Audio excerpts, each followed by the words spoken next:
All right. Maricel, it's wonderful to have you here. And I believe you're going to be interviewed by Alicia. So I'm going to put her next to you.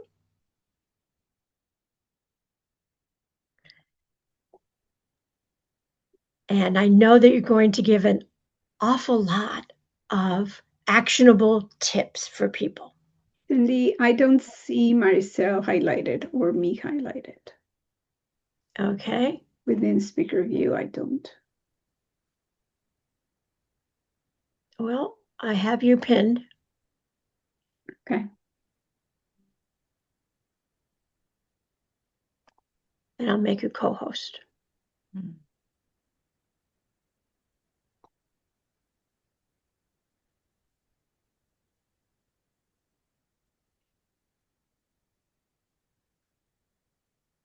There.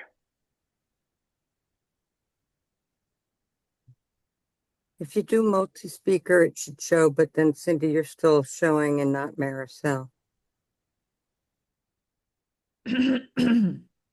She made me co-host, so I just highlighted Maricel and myself. So but I Okay. don't see Cindy anymore. Oh, there you go. Your eyes can see. Yeah. So we're taping, I guess. Mm-hmm.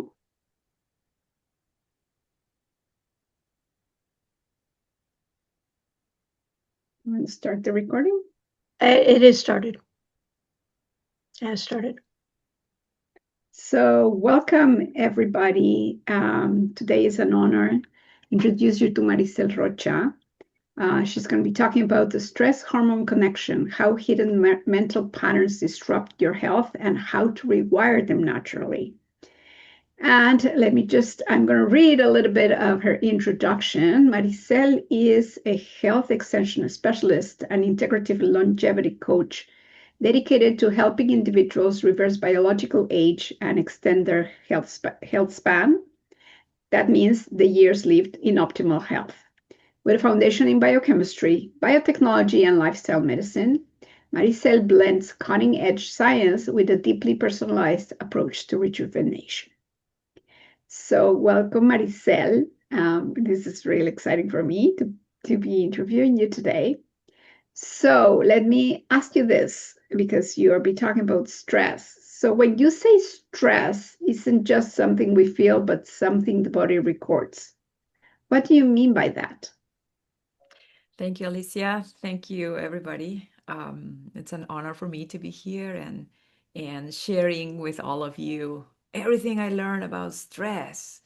And yeah, I appreciate your question because we sometimes think that stress is something far away from us, or if we are feeling stressed, maybe it's in the moment. But um, I read a book once and it really impacted me. The body keeps the score. So every time we get stressed, it impacts our biology. And that's what I want to touch today, the fact that stress is something that is impacting our biology, our physiology. And why it's so important. I want to share three stories today. And I would like to start with the story of my mom, my own mother. She lives in Argentina. She's 88 years old. And I always admire and looked up to be like her because she was the perfect at home, the perfect mom, the perfect at her job. She would help so many people. All of her life, she did what she was supposed to do. She was a very active person, eating clean, organic, and doing the exercise. Everything was amazingly good, except for one thing. She didn't know how to calm her down, how to lower her stress. And I remember her as a very anxious person, worrying too much about her siblings and the weather and the money and the health. And that's why stress to me hits home literally and is very important. So your mom is a typical example of these people pleasing or perfectionism, right? Yes, and the part of the story that I didn't mention is she has dementia now. So someone that I would expect to live longer, because my grandma, she lived at 98 years old when she passed away. I expected my mom to be just like that or even better, but she developed dementia, something that my grandma didn't have. And because I don't want to be there, I'm really actively reducing my stress as much as possible, as long as all other interventions, right? So from your perspective, what are the most common health issues you see that are directly connected to this chronic stress? Yeah, I want to mention there are many, but the ones that I want to mention today, there are only 4 or 5. But before I go and I dive deeper, as I was preparing myself to do this presentation, I asked myself, do I want to share slides? Do I want to go into the biochemical pathways? No. What I want you to get from this presentation is become aware of the impact of stress and what you can do to lower. So before I list all those 4 or 5 things, I want you to imagine that every time you experience stress, you're doing these 5 things to your inner child, your little version of you. Imagine your 5-year-old version. And when we separate things, I think it's more impactful, because things that happens in our body, because we're occupying our body, we're not aware unless it's something dramatic. But let's just take a step back and consider ourselves as our 5-year-old version. That is you're looking at that 5-year-old girl celebrating Women's Day. So whatever your age is, imagine you being 5 years old. And now think about stress. And let's go to the first impact: insulin resistance. So every time we get into the cortisol peaks of getting stress and adrenaline and all the hormonal imbalance happening in our body to respond to that stress that is happening, we are actually impairing the balance of our insulin in our body, meaning we are getting fatter, obese, we're not regulating glucose as we should, we're getting inflamed. So imagine that little version of you going through all of those negative impacts just because you are stressed, right? Or impact number 2, digestion. When you are in stress mode, you don't have time to digest. Your body's preparing you to fight, to run, to be active. But the stressor sometimes is mental. And because we remember something, because we just got triggered by someone, or because we have remorse or shame or guilt. And what you're doing to that little you when you do that, her microbiome is not receiving food to survive and thrive. So things like impairing permeability in your gut will be impacted. You may develop leaky gut, and the consequence of that, as we all know, is more inflammation, autoimmune disease. Those things you're causing to your little you. So think twice next time you get stressed, right? Because it's real. Number 3, your immune system gets impacted when we are in stress mode, because we don't have time to do that. So we lower our defenses and then we start getting sick. And that's what you're doing to your little you. She's going to get sicker more often. Is it really worth it? Right? Because that's what we're doing. The more stress we cause to ourselves, and when it comes chronic, we lower our immune system. And then we cannot fight diseases as we should. The other part is it has to do with hormones, the sexual hormones, especially for, women. If you are cycling, if you're still having menstrual cycles, every time you are in stress mode, fertility is luxury for the body. So you're going to have shift. You're probably skip your period, or you're going to have some kind of changes associated to that, which in long term could be seen as, issues getting pregnant, or issues with PMS or PCOS. There are so many consequences that are the result of not regulating your stress hormones well. So do you want to do that to your little one? Of course not. And then in many pause, right? When you're now like, okay, I'm done with the cycling, but what about, hot flashes? What about your metabolism? What about your accumulation of fat in your abdomen? You were going to say something, Alicia. I love your conversation. All these, we always feel like stress is always something that is taking, our well-being. But when you make all of these connections with all the common health issues that a woman can experience, doesn't matter the age, as you said, my little 5-year-old, all the way to, I'm postmenopausal, like you kind of think like, wow. If you, I mean, and this is a question for you. If someone feels like really stuck on this stress mode, right? We're stuck all the time. What practical, natural steps can they start today to regulate their nervous system? What would you tell somebody? What could be those practical steps? Because, of course, that's going to be like, to me, it's like a waterfall. As we deal with stress, then all of these things that you've been talking about, all your biochemistry, and we love it because we're both scientists, will start. What will happen? But what can we do? What could be natural steps or natural ways in which a woman can regulate their nervous system? Thank you, Alicia. The first step is awareness, and that's why I'm asking you to visualize yourself, because this is what you're doing to yourself every time you get stressed.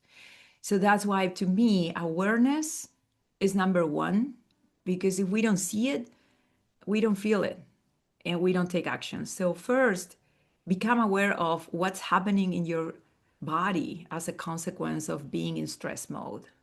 And I'm not saying stress is the enemy, although it is. What I'm saying is stress is like putting your hand on the stove, right? And stress is like the pain. Yes, I need to take action, because otherwise I'm going to be really, really hurt.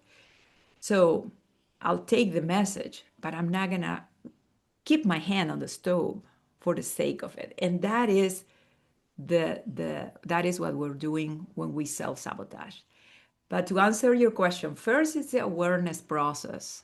And I want to mention one more, because you share your menopausal, me too, and I think that our audience probably is there, most of them. So the other thing that is really impacted and interest everybody here is longevity and your health span. Why it's impacted by stress? Because restoration and repair are mechanisms that our body consider like luxury. When we are on stress mode, we have to survive. We don't have time to repair. We don't have time to remember. So the biology of our brain is completely shut down. We're just going to focus on physical things. And we go through life just being machines that are just physical things, right? We don't make good decisions when we are under stress. So that's why it's so important. So the first step is become aware. Every time you are stressed, more than necessary, you're doing those things to your little 5-year-old you. Number two, there are many, many, many mechanisms that are natural that we can do to reduce anxiety, to help us self-regulate. And each person is different. So each person can find their own way. I love what Cindy T did for us this morning. It really helped me to calm down and feel grounded and connect to any sensation of my body, mindfulness. And that's a very powerful way to disconnect from the stress disconnect from the part of our brain that is engaged in reasoning and triggering and all the negative emotions. When we do mindfulness practice, we're actually activating the right side of our brain, which is associated with positive emotions. So the beauty of our anatomy and how are we created is that it's impossible to activate both sides of your brain at the same time.